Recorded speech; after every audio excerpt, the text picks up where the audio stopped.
Kalau perlu kau rampok tetanggamu yang sedang kesusahan.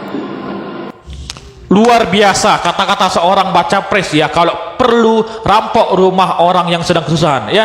Saya jujur terkejut dengan hal ini teman-teman ya. Saya tidak menyangka bahwa kata-kata ini keluar dari seorang baca pres ya, Pak Prabowo ya. Saya mungkin oke lah, daripada saya dikira seujon ya dan dikira mengkritik Prabowo terus ya, oke lah kita coba melihat dari hal-hal yang positif. Kalau misalkan Pak Prabowo ya, beliau sedang berbicara tentang konteks dalam strategi dalam sebuah peperangan ya, itu pun sangat tidak diwajarkan atau sangat-sangat ya kita tentang dengan keras kalau dalam sebuah peperangan, ketika kita memenangkan yang namanya sebuah peperangan ya, kita lantas haruskah ya merampok daripada rumah orang yang sudah jelas-jelas itu adalah orang susah ya, kan tidak, sangat manusiawi hal-hal seperti itu, sangat tidak beradab sekalipun itu dalam konteks peperangan ya, apalagi kalau ini berbicara dalam tidak dalam konteks peperangan ya. Tentu saja ini bisa menimbulkan ya sebuah kengerian bagi masyarakat Indonesia apabila prinsip atau strategi ini ya diterapkan ya ketika misalkan beliau memimpin sebagai calon atau sebagai presiden untuk bangsa Indonesia di tahun 2024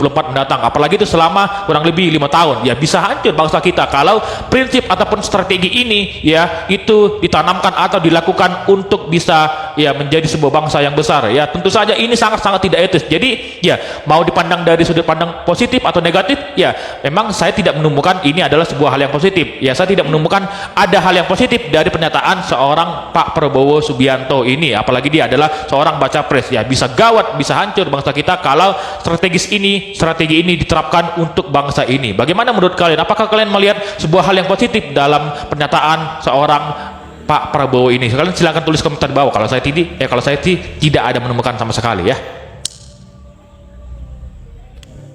Janganlah, jangan pilih paslon nomor 2. Itu harus tempel di ingatan, jangan pilih pasangan nomor urut 2. Yang capresnya yang ini nih, apalagi kau bela-bela anting-anting. Dia itu jelek tabiatnya. Kalau pasangannya yang ini, dia jelek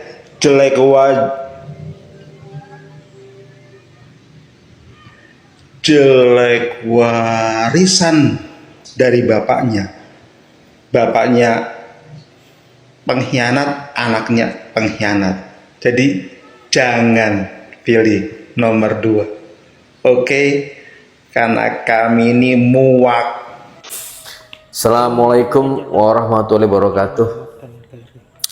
Melihat videonya Bapak Prabowo yang lagi jogetan, terus terang saya merasa prihatin dan khawatir dengan masa depan negara Republik Indonesia yang kita cintai ini.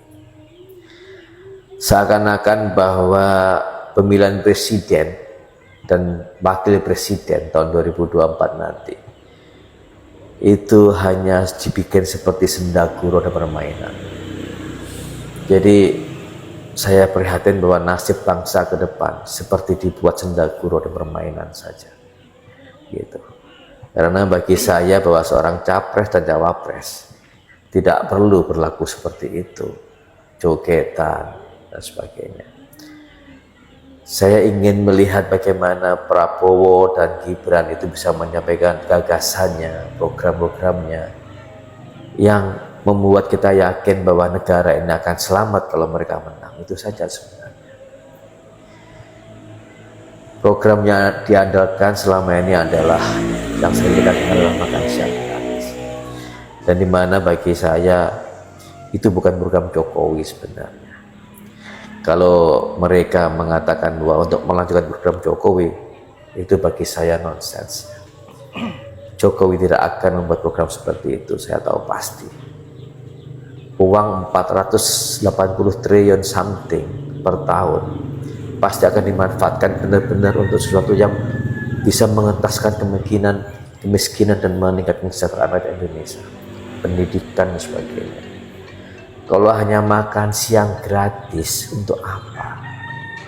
Apakah benar ada efeknya sama untuk menurunkan stunting dan menambah gizi rakyat Indonesia hanya dengan makan siang gratis doang. Makanya saya prihatin sekali ya, saya nggak tahu bagaimana nasib bangsa ini bila Prabowo dan Gibran itu menang. Itu saja. Apalagi Gibran ya.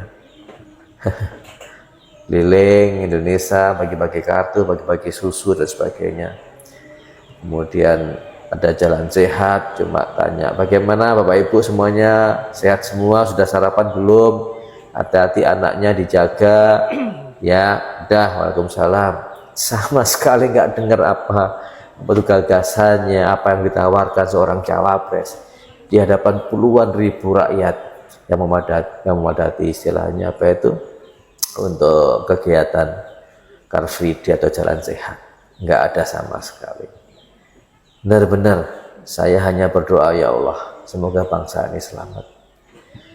Kalaupun mereka nomor 2 itu yang menang, saya hanya bisa berdoa semoga bangsa ini selamat. Itu saja.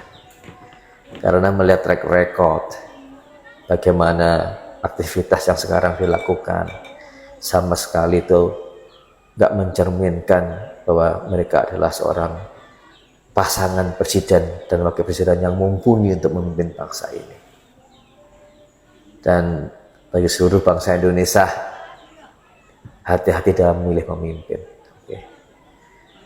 Lihatlah track recordnya, bagaimana dia itu mau menjelaskan gagasannya, masuk akal atau tidak.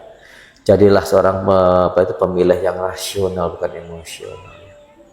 Please, kalau ingin negara yang besar ini selamat, itu saja.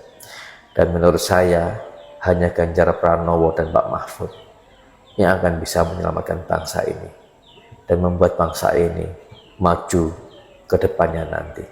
Itu saja dari saya. Oke, Assalamualaikum warahmatullahi wabarakatuh, dan tetap semangat. Selamatkan bangsa ini. Baik. Ya, dengan tidak memilih Prabowo, berarti kita sudah menyelamatkan bangsa dan negara dari kehancuran.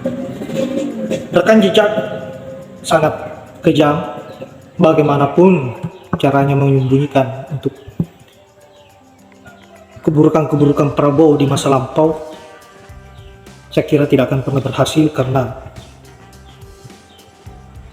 semua itu akan diketahui melalui media. Salut dengan abang yang di video pertama, yaitu seorang tunanetra yang membongkar semua kebusukan Prabowo di masa lampau dengan memunculkan video-video lama bahwa ini memang tidak bisa, bahwa Prabowo memang tidak bisa dibiarkan bagaimana agar berkuasa di negara ini. Beliau menerapkan persoalan pelatihan militernya dan cara memimpin rakyat Indonesia dengan cara yang keras seperti memimpin seorang prajurit militer. Saya kira tidak cocok dan akan membuat kekisruhan di negeri ini. Terlebih lagi bahwa Prabowo ini sangat keras dan sensitif ketika dikritisi oleh orang-orang yang